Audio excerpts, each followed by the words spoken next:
Ladies and gentlemen, welcome back to 7th Esports World Championship here in Seoul, South Korea. My name is Reed Rapid Melton, and of course, joining me tonight, Marika Aki. Okay, I was like Aki. The support player for South Africa's representative team here at IESF. How have you enjoyed your time here in Korea? It's been amazing. These people, these teams, they experience the ping. In South Africa, we have 220 ping constantly, so this is like Christmas for us. Yeah, it's like you're instantly challenger when you come over here. And speaking of challenger players, we've seen a lot of incredible plays so far here. Specifically that last game, Korea just absolutely dominant. You have the colorless Bard plays, the Chieftain Lee Sin plays, not enough bans to go around, and it's going to be interesting to see what kind of adaptations Serbia bring in here to game number 2. I don't think they're going to ban Kindred again. I can say, oh, okay, Korea banned Kindred, never mind. No, well, Elise or GP, which one do you give to them? Do you give them Varus? You can't really give them Varus. I promise you don't give them Varus. We'll see what they do give them as we jump in here to picks and bans here coming up in just a second. Game number 2, our second semifinal of the day, as Korea takes on Serbia.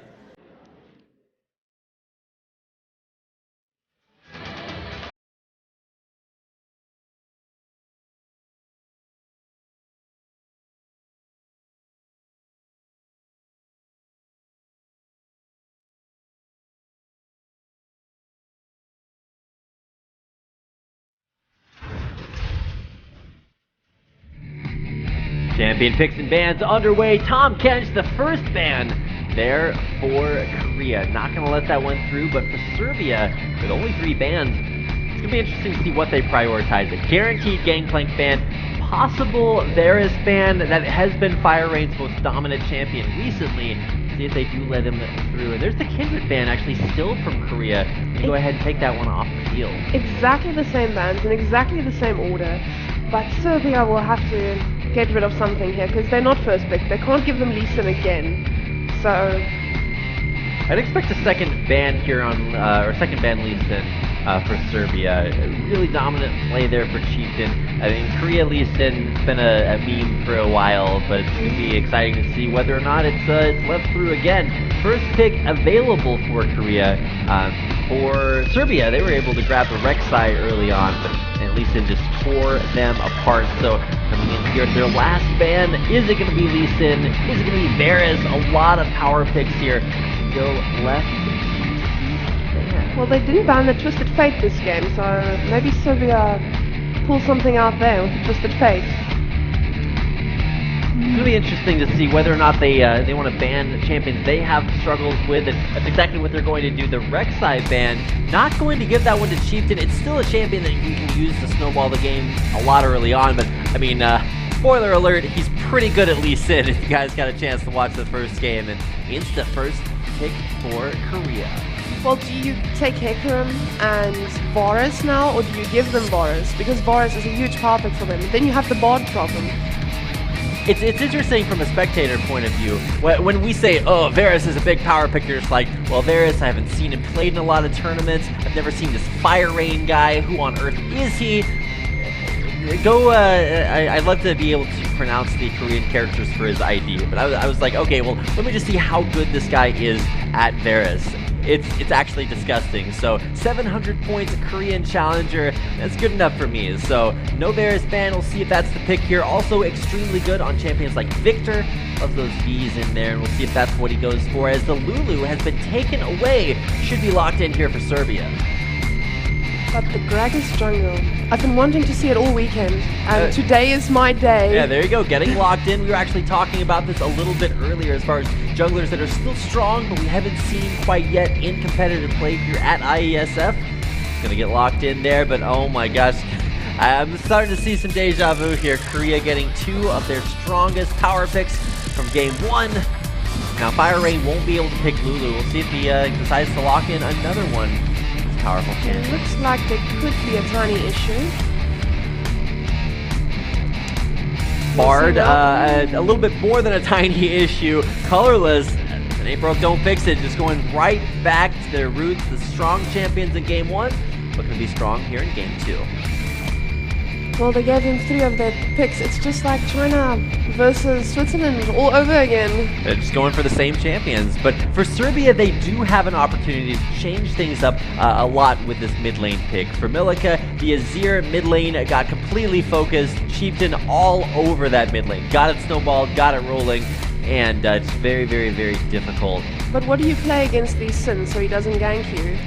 You can play something like maybe a Vladimir mid lane. We've already seen that come out this tournament. Able to just pool away there if Lee Sin decides to go in. A lot of very safe champions here, but saving that mid lane pick for last, very smart for Serbia to make sure that they ensure a strong matchup for them in one of the most difficult matchups in this tournament. Well, their bot lane couldn't outtrade the Bard, so it's risky. Maybe they will lane swap if it works, but Hecarim is a good lane swapper, so... Mid lane pick, what's it going to be for Fire Rain? No really mid lane champions being locked in. I mean, you can play Lucian mid there, you can play Hecarim, but really not anymore. So it'll be interesting to see what Fire Rain's champion of choice is.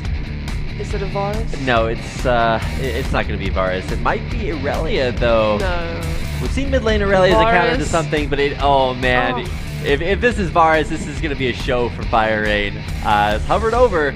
Korea thinking about locking it in. They're going to get the Varus. They're going to lock it in. And, oh man, immediately a Zed lock in there. Demented Clown knew exactly what they were working on. And I think that's what they were afraid of when picking Varus. That's why they took so long to choose it. But I just want to comment and say, well-failed prediction. Hey, there you go. You're redeeming yourself. So the Varus lock-in for Fire Rain, and the quickness, the speed on that Zed pick, actually a little bit suspicious. You can say, well, Serbia, it's not really super hard to research these Korean teams. All of their games were played, on the regular servers, so you can see exactly what you're working with. And it's not a mystery that Fire Rain is extremely good on Varus. Solo queue, and even if you check he's got highlights videos of the champion. That's a pretty good indication, but man, a very, very strong lineup locked in once again here for Korea. They've won game number 1. They're one of the strongest regions in IESF, and only a few seconds left before we get into the game. I am so excited. If you guys at home are excited, get on Twitter, tweet it out, let us know about IESF. If you're watching, it's going to be a very exciting game number 2 coming up here, so let's go ahead and get into game.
A little bit of a delay here as we do have a small error with the runes here, which means you get to see our beautiful faces for a little bit longer.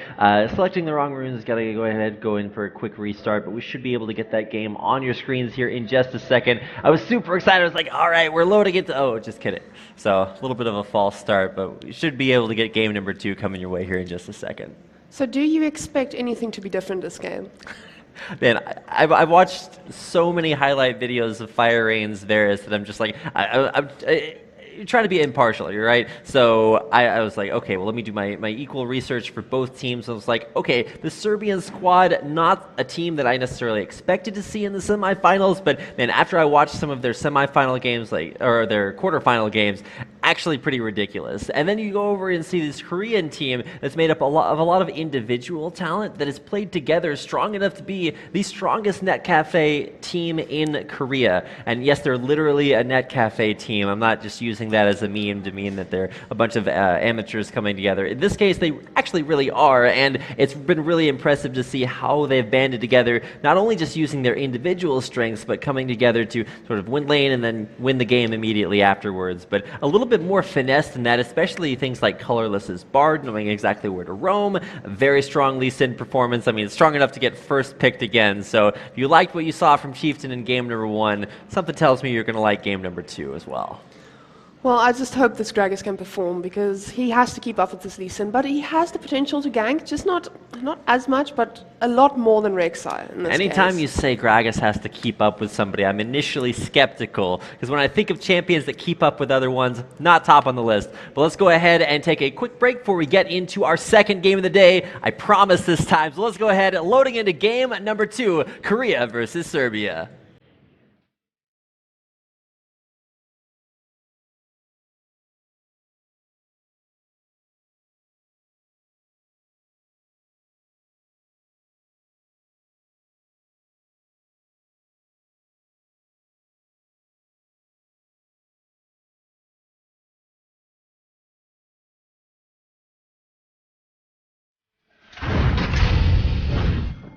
Welcome, ladies and gentlemen. Game number 2 coming your way in our second semifinal matchup of the night. Swapping sides here as Serbia take to the Rift on the red. They will be facing off against Korea, already 1 game up in this best-of-3 matchup. We see the same defense tactics as last game, just warding out. I'm not expecting any deep wards unless Lulu goes for something from the top side, but with a Hecarim that might be a tiny bit hard. Byrain having some fun. He's going to be dancing it up there. And, theoretically, running an assassin into an AD carry should be pretty good for the assassin. I mean, Zed might take a lot of harass early on, but just buying up those health potions on top of the longsword. The Biscuits not chosen for the mana that they give. It's like, oh no, Zed and his mana problems. But just for the extra health that you get in lane, a little bit more sustain, and that's what it's going to take to get Zed to the point where Varus maybe a little bit in trouble. But the Exhaust Summoner spell specifically, very good at mitigating that kill potential from Zed. But Zed has been buffed, so the speed of reaction, I hope it can pop for us, because if we can get a game 3 here, I don't know, the bans, will they ban Lee Sin at last? If they get another chance to do that and they don't, then I don't know, it's maybe a wasted opportunity. But at least for now, like you said, a few interesting picks. Now, we don't see Varus every game, at least not competitively, and it is a power pick here, so definitely something to put some focus on. I'm not going to reiterate that too many times, but on the other side, Zed, like you said, buffs, definitely a lane to keep an eye on. Another thing to talk about is the way that this start's going to go. We don't see traditionally a whole lot of double jungling in the preseason patch, as it's just not quite as effective as it used to be. You generally want to get your champion in lane, but that is the start that is going to happen here for Serbia as they do start this one out. But Colorless always coming in for the blue buff, so close. Pulling off, I like to call that one the Afro move after I saw him do that in LCS, but it's a very, very strong play there. Level 2's coming in here, ignites onto Colorless. He's going to be forced to flash away. There's the magical journey coming through the wall there. Colorless will get body slammed. Will he be able to run away from this one? Barrel in for the slow and first blood, Colamax. And that is how you make people cry. Or people yell. We have some very vocal Serbian fans in the audience. Super happy for this early lead, and it's going to be a little bit interesting to see what the reaction to this is. And one reaction from the Korean team, Chieftain Lonely in the enemy jungle, will be stealing away that red buff after a little bit of extra time taken to kill off the Bard, and it's really cool to see Korea turn a weakness and losing their support into a strength off of going for that counter jungle. Well, we see Alistar getting some deep vision, but they're getting caught in jungle. The Fire Rain walking forward. Milka, though, in melee range. There's that Thunderlords, but all the flashing. There's the headbutt. Lonely very low, and Colamax grabs another kill.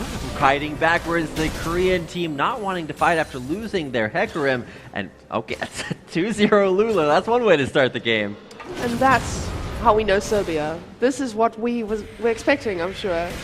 I'm not sure if I was expecting a 2-0 Lulu in 3.5 minutes. It's a little bit exceptional, but it's going to be a very strong power pick here, teleporting down to the bottom lane. And for Colamax, like we said, very strong on lane-dominant champions, likes the range versus melee advantage, so things like Nidalee, things like Gnar, and now Lulu being played in that top lane matchup.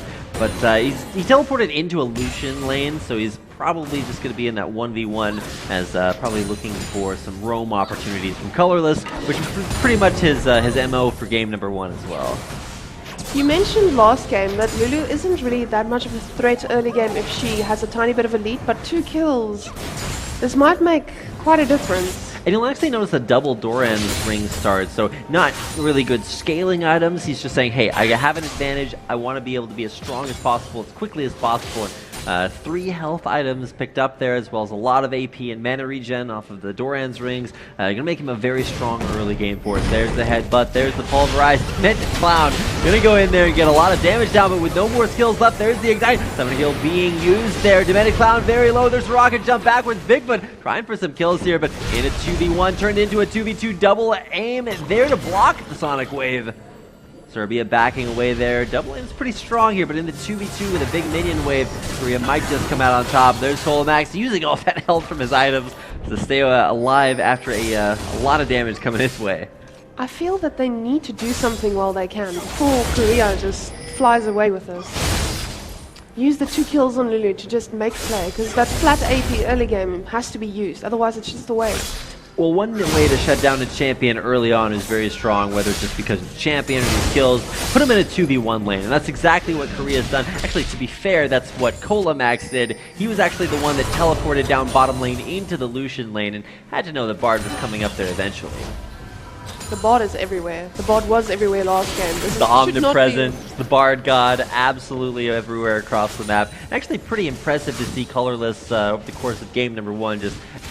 like you said, just everywhere. So, got to keep an eye on Colamax, though. Is the bottom lane the right place to stay? It's going to be a 2v1 as we notice Vulcan Bop and Colorless all the way back down to bottom lane. But we'll see what the reaction is here from Korea after a somewhat shaky early start. Milika is staying in this game with farm. I thought early game might be a bit harsh for him, but he's been doing it well, and he's level 6 now, so we should see some plays. Oh man, level 6 is already starting to be hit there. 2 levels over his jungler. That's actually pretty impressive, and more importantly, a level 6 advantage over fire range. So we'll see if he can put that to use. They are in lane versus each other. No jungler presence around there, so to speak. There's no ignite on Milika, but Fire Rain has exhaust, so I wouldn't risk jumping on him just yet, but very soon. Very, very soon. Soon TM. See when that gets in there. But as far as jungle pressure goes, actually somewhat uncharacteristic for Chieftain to not have quite as much. I mean, game 1, he was all over that mid lane. And in an Assassin versus AD carry matchup, it's not a big mystery what's going to happen there. It's like, you have an AD carry. It's simple, man. You see AD carry, you ult the AD carry. It's pretty simple there. But for Milika, waiting for the right opportunity, biding his time, and Colorless helping out in the river, wants to make that happen. And actually, Colorless might have actually specced into the utility tree enough to get that extra movement speed in brush and river. It's really good for roaming champions. It seems like you're kind of wasting a point there, but the extra movement speed actually kind of ridiculous, especially if you're running around the map as consistently. I think he just wants to keep the pressure in river so they don't get any ganks, because he's just allowing Lucian to get solo XP non-stop, and you want to get your Lucian going. It's not a Tristana, but it's a Lucian. Yeah, Lucian very strong early on, specifically. Going for the Essence Reaver most likely, as we see most commonly, and already on a BF sword. Vulcan Bop still very, very strong. Saw him on Callista last game, a very mobile AD carry. Same situation here for Lucian. So it'll be interesting to see if he's able to capitalize on this one as significantly. Milika going undeterred, but having trouble landing these shurikens consistently. Really not a lot of pressure on the fire range as he just continues to farm it out. Well, Dragus has done his work, but we haven't really seen him for the past few minutes. I guess he's waiting for level 6. Top lane, Lonely gonna throw down the Ignite. There's the old Bigfoot in a little bit of trouble. Jumps away, Summoner heal to stay alive. Bigfoot lives to be a legend another day. Let's hope he gets there with that Hecarim jumping on him all the time. If you get a Bigfoot Tristana skin, when you rocket jump, it just like leaves that Yeti footprint. The Yeti knows the way. There's no Nunu in the game, so no competition there for the Yeti name. Man, if Bigfoot was like an 80 carry Nunu main, that's impressive to me. It's like not only are you playing a champion and not the right role, but you're living up to your name too. He's on the Tristana, another very big champion for late game, but look at that CS. He is dropping pretty far below 20 CS deficit here at only 9 minutes into the game. That is a big difference. I mean, Lucian is going to have an item above her very, very soon. And where's that Avarice Blade? The answer is no longer in the game, but that's traditionally what you'd see on like a Tristana 80 carry. It used to be you'd rush, or not rush the Infinity Edge, and get a BF sword, get an Avarice Blade, and then farm your way through to the big item with that one. But no longer in the game, sadly enough. We've got Culling coming out, forcing a flash away from Demented Clown. Doesn't want to get chunked here, doesn't have his ultimate, only level 4. This turret dropping lower and lower. Top lane Colamax finally in the 1v1. We get to see him put those 2 kills to work. We just saw Gragas go to the mid lane, but nothing has happened. Varus just backed out slowly.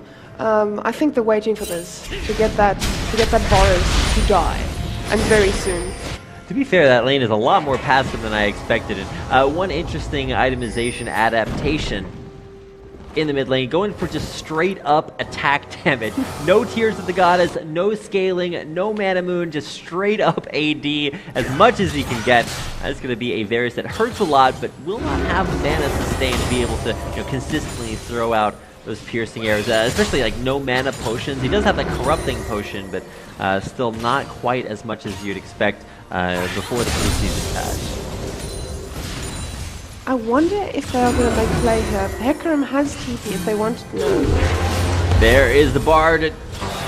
Ult not going to land the ult, but will get that stun against the wall. Once again, Demented Clown only level 5, so no unbreakable will. There's the extra movement speed given by the Bard Shrine, but Bob, he's walking forward. He's very confident in his ability to duel. He's got some help coming in there from Chieftain.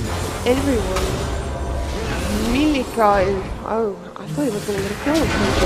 Magical Journey there, perfectly timed Q to avoid the explosive cast. Chieftain just all over this, and now double aim. Forced to go backwards, there's Sonic Wave, flashed away from Chieftain, still walking forward.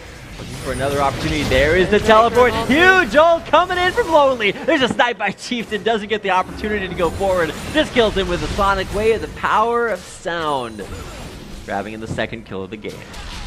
The problem we had there is the fact that Varus was just baiting Zed from going into that, where he could have just ran and gotten a kill, get out, but he turned around for that Varus. And now Korea looking to secure their second actually, global objective of the game. They've taken down one turret, looking for their first dragon. Down to 2k HP, no jungler in the area. I think directed cameras, they're going to assume that Dragon's just going to die. It does, and that is the first 2 global objectives of the game for Korea. Korea has a 2k gold lead. It's not huge, but it's something, and it shows. They might try pressure this tower soon. I actually like what Chieftain was doing. We commented on the lack of his early pressure compared to game number 1, but now that he knows that there is kill potential there for Milika in the mid lane, he's actually focusing that lane a lot more to sort of relieve that pressure from Fire Rate, and he's going to be able to rain down some arrows as soon as he gets some more mana. I guess he's got just enough, but going to go ahead, pierce those minions off the turret, head back to base. Really great timing there as he sees the Wolf Spirit scout out double aim in the jungle. That's a smart back. But double aim trying for mid. He's just not succeeding. We haven't really seen him anywhere since those 2 early kills. He really needs to step this up. Get someone fed. Bardol coming in. Oh, a flash forced out. How scary are those Bardols? Insta flash there from Zed. Demented Clown, he wants to try to contest the pink ward, and I think Colorless is gonna be a little bit merciful and give it to him. Pretty sure he's having flashbacks to that level 1 death. It's like, alright, maybe play it a little bit more carefully. Walks away. Only 13 minutes into the game, but already starting to see a 2k gold lead develop. Staying the same for at least for now, but we still haven't seen a big buy here for Korea. They're buying up their mid-tier items. We have actually, I take that back. The Essence Reaver completed for Bokenbop didn't notice he had just picked that up as I was talking about it walking out of basin. Very, very strong Lucian this early on in the game. I'm waiting for a play, something big. It just feels like everybody's so calm right now. Well, I mean, blue buff being handed over, that's just to give Zed the extra ability power. No, I'm just kidding. No scaling there. I mean, to be fair, when it comes down to it, Varus not really a champion that wants to fight a whole lot early game, so maybe playing it a little bit more passively, working out better for Korea, relying on a little scaling there. And to be fair, the Tear of the Goddess maybe not quite as necessary with Essence Reaver being the first item. Just a lot of early power here being utilized. A lot of damage there. Wow, that could have been a kill for Milica. There's no summoner heal, by the way, no barrier for Varus, so it's not going to block, not going to be able to have that ability to deny little chunks here and there. But you can see Milica respects Bard because he saw Bard and he was just too scared to go in, even though it would be a kill. Blue buffs being handed over now to both mid laners. See who's able to utilize that more, man. You gotta give it to the Korean representatives here. Fog know exactly where they need to put their focus. So Fire Rain has a weak matchup in the 1v1. Why not make it a 1v3, or in this case a 2v3, and just really use that ranged advantage? Support, mid lane, bottom lane, all three very strong ranged champions, able to put a lot of pressure here on this turret. Nice culling, half health on Milica. Now top lane, we've got a flash forced out on Nicola Max. I hope Colamax can do what Lonely did last... Not Lonely. Who played? Fire Rain. Fire Rain did last game on Lulu. He might go for something under this tower. Yes, Chieftain is here. Plays are going to be made. A lot of damage coming down. There is the corruption, but Fire Rain not able to find any big meaningful stuns there. Demented Clown does eat that ultimate, walk away. No chains of corruption to land there. And oh man, there's the Zed ult on a Pokebop. Shadow to try to follow, but nope. Thunderlord's proccing there at the very end. Fire Rain. I think he's pretty glad that his 80 carry took that Zed ult instead of him. There's the kick. There's the Q flashed away from Fire Rain, though in a little bit of a rough spot. Double aim does have that red buff. Auto attacks after auto attacks. A little bit of trouble. There's the flash. There's the auto attack with Fire Rain with a Q. Able to lock him down. Demented Clown trying to run away. There's the magical journey. Headbutt backwards, but Chieftain on a killing spree. Cosmic finding against the wall. Bigfoot, though, able to take down the bar. Flash away there by Chieftain. There's the rocket jump. Oh, Bigfoot running forward. May wish he had used that in reverse. Chieftain very low. The last stick of Ignite's gonna shut him down. In the meantime, Lonely able to find a kill for himself. Colamax pushing forward. Able to get those auto attacks off. Lonely needs to dodge this Glitter Lance and not able to. Colamax on a killing spree. That was a 2 for 2. 3 for 3. Wow. And 5 for 5 on the kill. So yes. Got a lot of synergy there on the symmetry. But 17 minutes into the game, it's important to see where those kills are. 3-0-2 losing Colamax. I was like, wait a second, he has a killing spree, and that's because he hasn't died since he got those 2 early kills. But as our very helpful observers are indicating, 50 seconds left until Dragon comes back. So it'll be interesting to see, after a little bit of an even fight, who's going to come out on top when Dragon is contested. Both top laners have TP, so they might both be going for top. Yes, Hecarim's also moving top just to push this out for Dragon. But we should expect a double TP or a Lulu turning him into a bunny. Colamax going to soak up a lot of valuable experience. He stayed on par with his lane opponent, which is something that can actually be said for the rest of his team. Actually a 25 CS advantage over Fire Rain. And man, after hyping up this champion for basically the entire pick and ban phase, it's actually pretty interesting to see the pressure that has caused him to maybe have a little bit of a hiccup here in the mid lane. Centering around, but Korea definitely has the vision advantage. They have wards everywhere.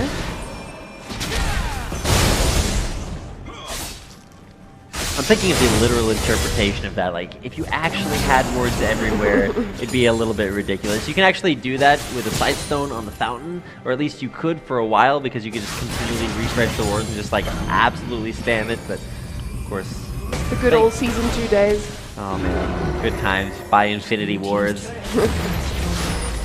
Awesome game studio, by the way. But also, when it comes to League of Legends, both of these teams super good. For Serbia, undefeated on their way there. Korea can't say the same thing. They actually dropped a game to Romania on their way through in the quarterfinals. Kind of a big surprise, at least when I heard that. I was like, wow, the team, the country that has won IESF for years on end, actually starting to have some struggles. Now, we haven't seen them struggle here in the matchup versus Serbia, but this is a much more even game, at least when you compare it to game number 1. So, seeing if Serbia are going to exert enough pressure to push them back away. There's a nice culling. And a little bit less of a nice Bard ultimate. Demented Clown, though, nice front lining, but Colorless looking to go back in. Where's that Tempered Fate to come out? Actually, saving, or actually, yeah, did use it there. Not some great effect. The double aim trying to body slam his way away.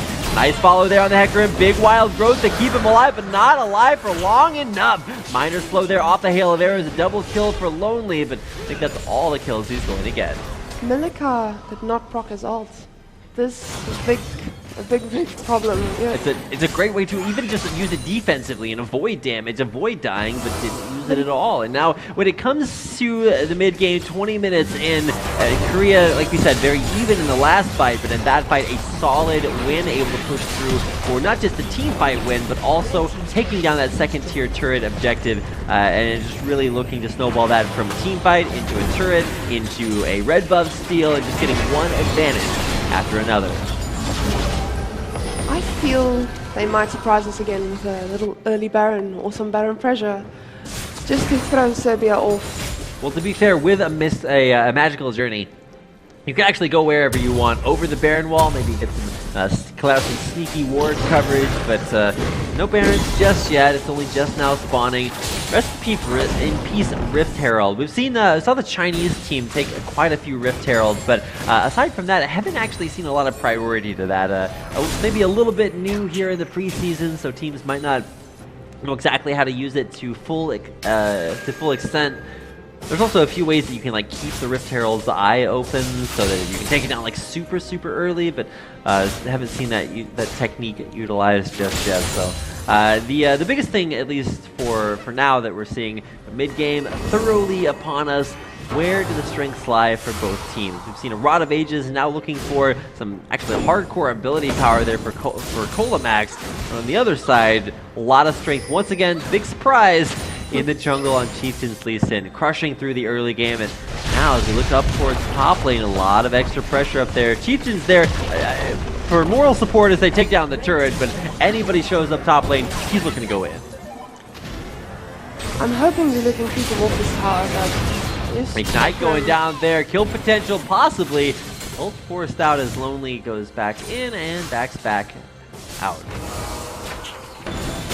What will the next play be? What is the next objective?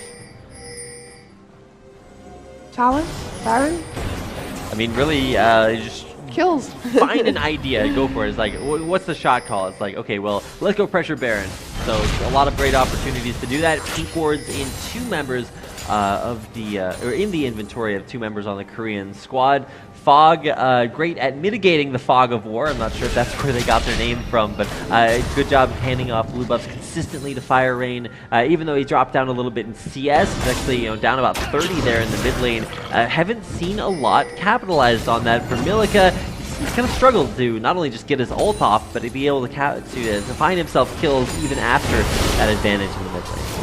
It worries me that they ban Elise every game against Korea. It just shows you that they're more scared of its Elise than its Lee Sin. I mean, how good is your Elise if they're scared enough to leave up the champion that you already know he's good at? Jamming out, heading back to base. Lonely looking for most likely a Frozen Heart. Head back, and there we go. Frozen Heart, second item, right on par with his build from game number 1. And here in game 2, I just want to see how Serbia used their strengths here, because you can't guarantee that you'll get ahead, but when you do, you need to be able to have a game plan for that. So Serbia, for them, we've seen Lulu be very effective in team fights at mitigating damage, but the team itself not really willing to play around that. There's the culling, Demented Clown almost dead right there. The piercing arrow so close, yet so far. Lucian, such a great champion right now. Double aim, maybe in a little bit of a rough spot. Nice zoning shadow from Milica to reset things. Say, hey, let's fight another day. Colamax versus Lonely. And Lonely is so confident there. He's so confident in that matchup that he built a Frozen Heart versus an AP champion. Now, oh, Lonely gonna get knocked around, ulting out. There's a big engage by Demented Clown. He's gonna go ahead and turn on that damage reduction. Milica kicked way back into the team. He is dead before this fight really even starts there. Lonely running forward. Still running forward. Okay, now running backwards there. Magical's journey way off to the other side. Big Cosmic Biting looking to come in. Does latch. Double aim against the wall. Chieftain's going to pin him against it and take him down for the 11th kill of the game for the Korean squad and their 5th turret taken down. It felt like there was more of Korea than there was of Serbia in that whole team fight. Well, I mean, when more you champions. insta-kill the AD carry, you're going to have a bad... Or the mid laner. Milica this time not consistent on his ultimate usage. Missed it in the last fight. Hit it that time. It still wound up dying. And oh man, this game is going to be very, very difficult for Serbia. Pushing into the base, Korea not overstaying their welcome. Willing to just take the win, take the inhibitor, back away. Now I'm going to ask you the question I asked you the first game. Can Serbia make a comeback? If they do, it's going to have to be off some pretty incredible Lulu play. For Colamax, this is where you kind of feel bad for playing Lulu, because as strong a champion as it is, it's a strong supportive champion. Oh man, a lot of damage. Oh no, Milica! Hit that shadow button going back in. There's Bigfoot West jumping forward. That is an aggressive direction. It winds up with him going down. Nice knockback there from Committed Clown to stop that engage from Lonely. Hecarim ult is down. Shuriken's thrown out. Chieftain very low. No AD carry here for Serbia, but they're still pushing forward. Low health bars on everyone. Lonely push forward. There's a shutdown for Milica. Can they turn this one around? There's the ultimate coming back up for Zed. There's the death mark. It's coming down for a triple kill. Get the camera, this highlight reel's coming in. There's the Quadra going through the wall there, latched against it. Double aim not able to help secure the Penta, but 4 kills in a row for Milica. You asked the question, how does Serbia come back? Looks like they just gave you an answer. Yes, that was really beautiful. I think that's what we've been waiting for from Zed. He's been trying so hard, but getting exhausted every time. But Bigfoot getting caught like that. It's all planned, deliberate bait, 100% part of the strategy. But, I mean, it did work out. You take the AD carry down, but maybe overextending a little bit too far. Some low health bars after the fight. Korea, I said they weren't overstaying their welcome in the base, but they just got taken down as they disengaged. And that's going to be a dragon, the first dragon of the game for Serbia. Definite comeback potential here. And that at least eliminates the 5th dragon for the early game at least. So like 42 minutes at least? It's going to be a very long way away. And I never really expect to see dragon be a win condition anymore, or 5th dragon be a win condition anymore. Games end so fast in the preseason. Like you're playing the tutorial, you're just like, all right, 25 minutes, time to end the game. A lot of snowballs, very, very effective. And hey, with 4 kills, getting that snowball rolling, interesting to see all that gold thrown into a Quicksilver Sash, though. Milica wants to be able to be mobile, be effective in these team fights, but we talked about Baron earlier. Better talk about it now. Korea's starting it out here. Let's see if Serbia can put those 4 kills to use. Bardold in, catches 2, and there is double aim in the front line. Kick backwards, big knockups, and there's actually double aim going down. We're going to see 2 kills immediately. Shutdowns in there, Pokemon kiting backwards. Korea in there with a triple kill, looking for the Quadra. Didn't they get it? No, Pokemon grabbing one of those kills there. A 4-for-0 exchange, and Korea back on the Baron. And it gives them a free one, of course. The problem there was Justana was bot. She was running. She was not there in time. You said it's a new AD carry. I think that's the weak point. Definitely not quite the positioning that was necessary there.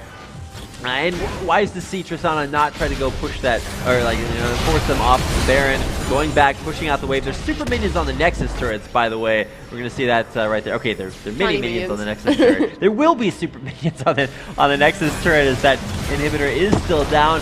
Pushing through the top lane with that Baron buff. Inhibitor turret down.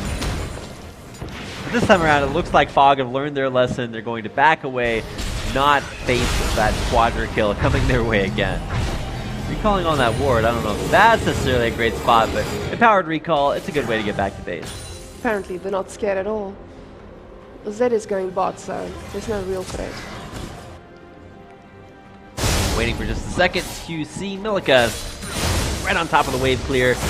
Actually pretty good at killing off the super minions, but when you're talking about how good Zed is at killing off super minions, you already know that, hey, they exist for a reason. That bottom inhibitor going down, actually the best inhibitor to take, I think Frost Current calls that the Baron inhibitor. When you talk about being able to take it down, it's the farthest one away from Baron, so it makes that maybe a little bit more of an easy objective to take down. Now, of course, Baron already down, so still going to set up for very strong pushes up towards the top half of the map, as that inhibitor is open. Will Korea respond by heading right back up there? It looks like they're just content to push mid. Ekram will go get it. Slowly but surely. We just saw the gold deficit as well, or the gold split. And Zeta has 11k, and just after him it was 9k, so you can see his team is quite behind. Ooh, very low health there on Bigfoot. Cheechin just checking things out. That's one Lee Sin Q. A lot of damage to be done off of that. And to be fair, Lee Sin, aggressive itemization.